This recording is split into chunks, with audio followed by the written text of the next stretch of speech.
Isang mapagpalang umaga po sa inyo lahat.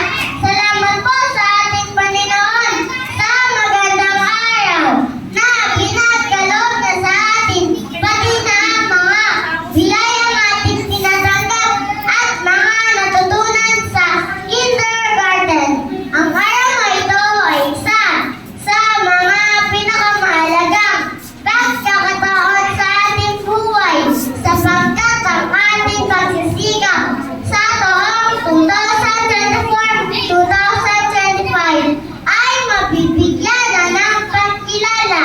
Ang katunayang ating natanggap ay magpapatibay na tayo ay handa na sa panibagong antas sa ating pag-aaral. Sa ating mga mahal na guro, salamat sa inyong gabay at pagtuturo. Kayo ang aming pangalawang magulang sa paaralan.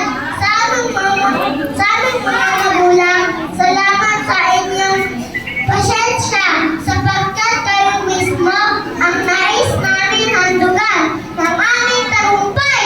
Hiling namin ang patuloy ninyong pag-alaga at pagmamahal sa amin.